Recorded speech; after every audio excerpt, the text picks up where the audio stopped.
11th September 2001. On this day, the tall twin towers of the World Trade Center in New York became the target of terrorist attacks.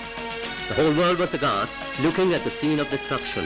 But in a way, these horrendous events had their positive side too, and that was the emergence of a global unity against terrorism. In this regard, India's Prime Minister Atal BIhari Vajpayee arrived at Washington, D.C. on Wednesday, 7th November. He was warmly received by the Assistant Secretary of State of the USA and several other prominent personalities. The Indian Prime Minister met all the people present there with his characteristic openness.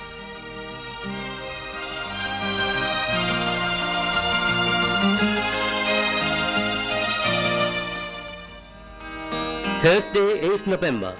The Indian Prime Minister met leaders of both houses of the American Congress. The Indian Prime Minister also met the members of the Foreign Relations Committee of the Senate and the Chairman of the House of Representatives, Mr. Dennis Hastert.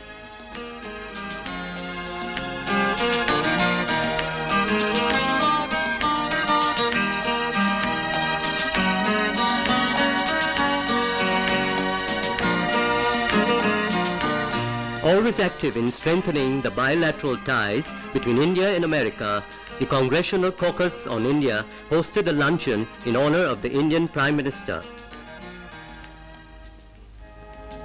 Friday, 9th November. White House, the American President's official residence, was waiting for the Indian Prime Minister.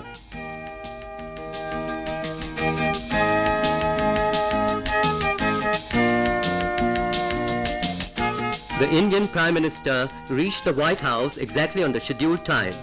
He was received by the American President, George W. Bush. Leaders such as the Prime Minister fully understand that we must reject terrorism in all its forms, and murder in all its causes, in order for the world to be peaceful. Holland. This question of cross-border terrorism has been engaging our attention in both the countries. Recently, a bomb attack was made on the Legislative Assembly of the Jammu and Kashmir. Even Pakistan realized that it was a case of terrorism.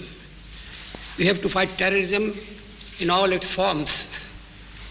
We have to win this battle against terrorism. There is no other option. Saturday, 10th November, the fantastic metropolis of New York.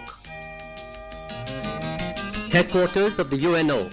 Addressing the 56th session of the United Nations General Assembly, the Indian Prime Minister said, "This session of the United Nations General Assembly is being held under the shadow of the dastardly terrorist attack that happened on the 11th September. It reminded us dramatically that not any distance nor any power can provide a safety armor to any country against terrorism. By its rigidity, terrorism has declined to accept the values of freedom and tolerance, the values that democratic and pluralistic nations uphold.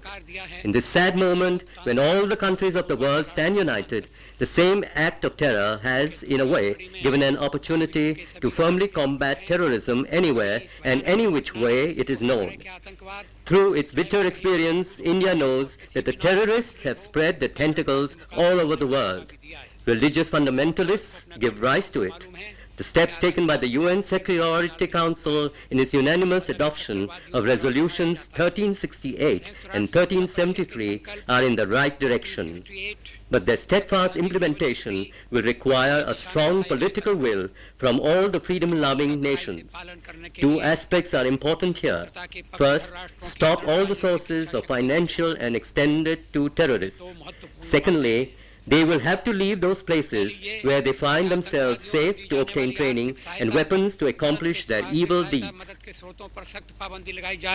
और दूसरी उन्हें उन जगहों से हटाना होगा जहां वे सुरक्षित होकर प्रशिक्षण और हथियार पाते हैं तथा अपने दुष्कृत्यों को अंजाम देते हैं.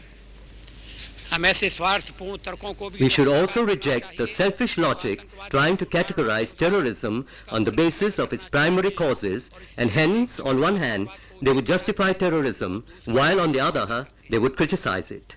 Let those who present such logic tell us what were the basic reasons behind the barbaric act that happened on 11 September. India supports your present campaign against the network in Afghanistan. We hope it will succeed soon. India will be happy to participate in the programs aiming at the immediate objectives of removing poverty in developing countries. In the preliminary agenda of these bilateral talks, the following activities could be included. 1. Helping low-income countries in the matter of foreign loans. Poverty removal programs should focus on the developing countries, especially the ones struggling against resource crunch. Stabilize the international prices of the primary commodities. The most significant aspect in this realm would be to provide nourishment, health and education to all the needy children, and to launch welfare and developmental programs to save them from hazardous and inhuman work. Eminent Indian poet Rabindranath Tagore has expressed these values and close relations for peace, security and development.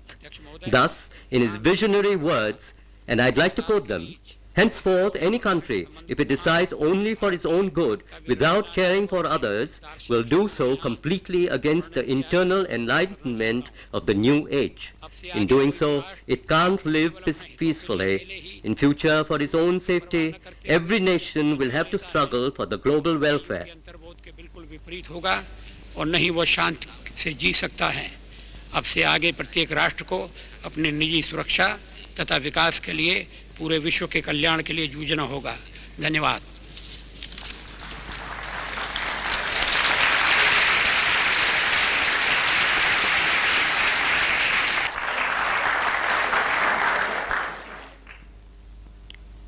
Sunday, 11th November, the Indian Prime Minister also visited the site of the World Trade Center where thousands of people lost their lives because of the barbaric acts of terrorism that took place on 11 September. His sentiments were manifested through his signature on a wall there.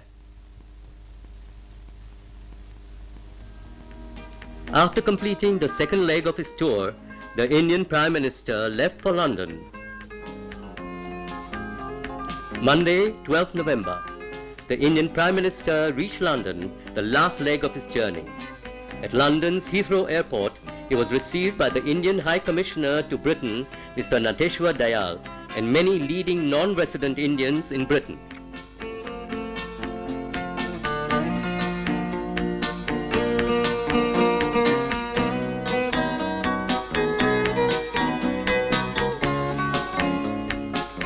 Downing Street, the official residence of the British Prime Minister Tony Blair, who welcomed the Indian Prime Minister.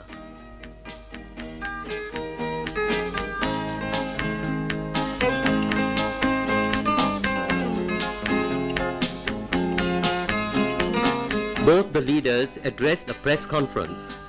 Tony Blair said, "Our agreement on the strong alliance and to fight international terrorism in all its forms bears a special significance.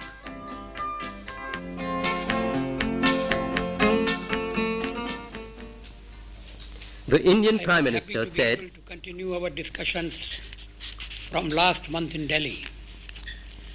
Relations between our two countries have a strength and vitality of their own. Therefore, the more often we meet, the better it is. As always, our discussions today have been cordial and useful. In February this year, UK became the first country to ban 6 terrorist groups which have caused much death and destruction in India.